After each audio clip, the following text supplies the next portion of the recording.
para magmura ang pagkain, ang kailangan lang 2 billion pesos. Mauumpisahan yung paggawa ng mga imbakan ng bigas para sa mga magsasaka. Magagawan o mauumpisahan yung paggawa ng cold storage para dun sa mga nagsasaka ng gulay at ibang mga prutas. 2 billion pesos lang. Pero hindi ito binigay ng Kongreso. Ulitin ko ha, 2 billion pesos lang kailangan para magmura ang presyo ng pagkain.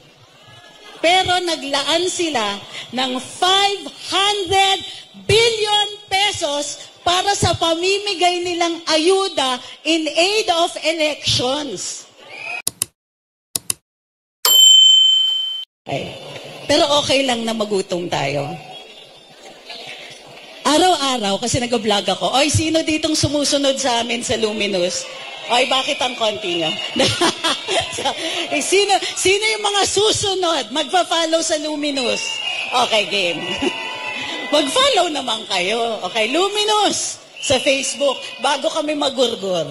Okay, follow muna kayo sa Luminous, Facebook, YouTube, tsaka TikTok. Okay? Meron din Rumble, kung sakali. Okay? So, araw-araw, nag-vlog ako. Tapos, may susulpot yung mga trolls na hinahire ng gobyerno.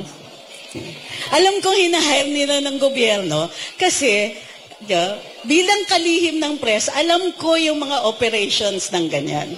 So, okay, may dadating na troll, sasabihin, oy, bakit kayo nagdi-distab? Katulad nga sinabi ni Attorney Glenn, ha? Distab? Teka muna, anong gagawin natin pag gutom tayo? Tatahimik tayo? Yun ba yung ibig sabihin nito? Diba? Yes? Pag mahal ang presyo ng pagkain, ng tubig, ng kuryente, transportation, pag kulang ang trabaho, pag hindi nila tayo pinapansin, pag nag-hire sila ng trolls para tumahimik tayo, anong gagawin natin? Magpoprotesta, mag-iingay. Karapatan natin magsalita. Karapatan natin sa saligang batas. Alam nyo ba yung pag-hire ng trolls ay pinipigilan nila yung karapatan natin na yon? Kasi ang purpose ng mga trolls nila ay patahimikin kami. Patahimikin kayo. Patahimikin lahat ng gustong magsalita lang para ipaalam sa gobyerno yung kanilang hinanaing. Ano gagawin natin? Gusto nila tahimik tayo? Grabe yung gastos ng pera ng gobyerno. Diba? 500 billion para sa ayuda. Okay. Sabi ni Secretary Francisco Chu Laurel, para maayos yung supply and logistics system sa agrikultura, para magmura ang pagkain, ang kailangan lang 2 billion pesos.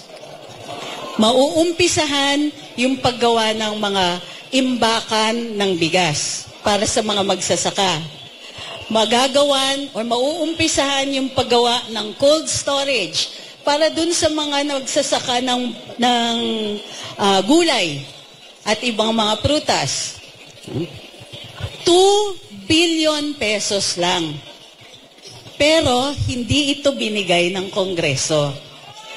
Ulitin ko ha, 2 billion pesos lang kailangan para magmura ang presyo ng pagkain. Pero naglaan sila ng 500 billion pesos para sa pamimigay nilang ayuda in aid of elections. At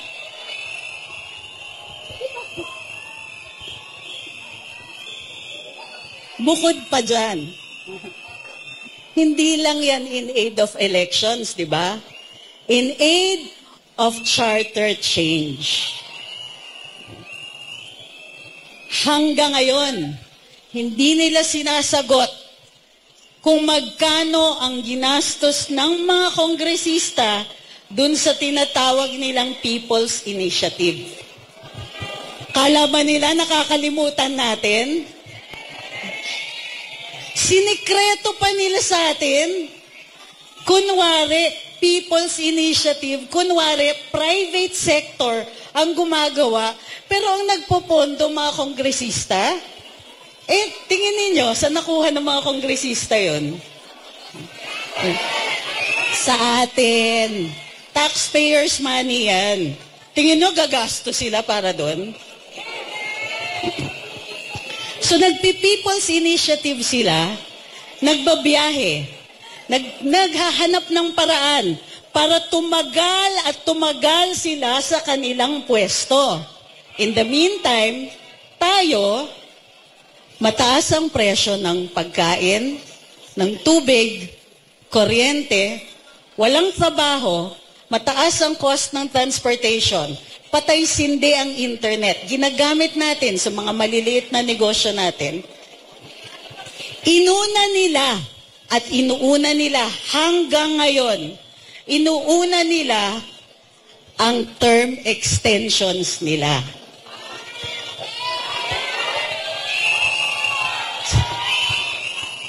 Uunahin nila, tumagal sila sa pwesto. Titiisin ba natin yan?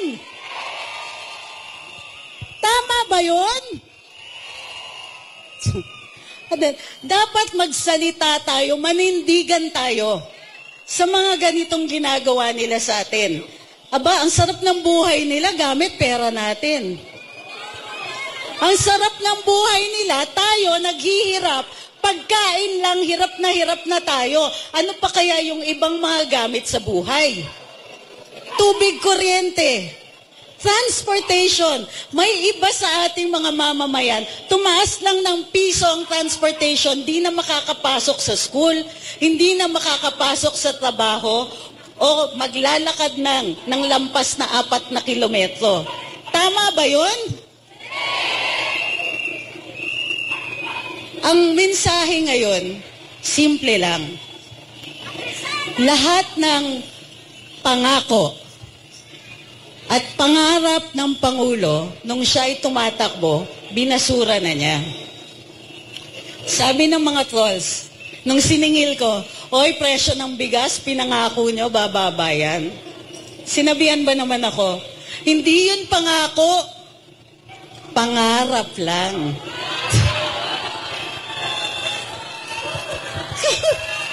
Diba, hindi na sila nahiya. Pangarap lang pala yung mga kwento dun sa campaign. Pangarap lang yung presyo ng pagkain bababa. Pangarap lang yung mas mabuti na buhay para sa atin.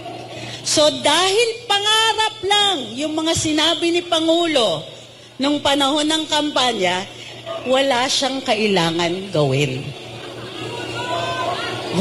Yan. So, ano yon? Budol. Budol, budol, budol, budol, budol, budol. Sinong nabudol? Tayo! Sino yung sisingilin natin? Sila! Kahit man lang sana pagkain, no? Kahit man lang sana yung simpleng pangarap na magmura ang presyo ng bigas. Hindi na tayo, mabait ang Pilipino. Mahaba pasensya natin. Ika nga nila noong araw, ang Pilipino parang kalabaw. Basta pinakain mo lang konting damo, magtatrabaho ng magtatrabaho yan. Pero masyado po yata nilang pinipwersa tayo. Wala pang 2 taon, nalapit tayo sa gyera, nagmahal lalo ang pagkain, garapalan yung pagtaas ng presyo ng tubig, at wala pa rin, kulang pa rin ang produksyon ng kuryente, kulang na nga, mahal pa. So ano ang maipapakita nila sa 2 taon ng pagkapangulo ni Bongbong Marcos?